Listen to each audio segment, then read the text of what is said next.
Since it came in, I have not tried to start it. So we're gonna check, we got gas. We got gas in there.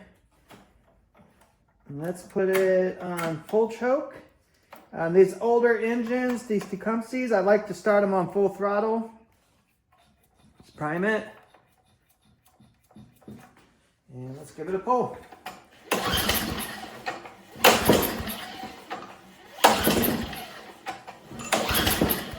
And sure enough, it does not start.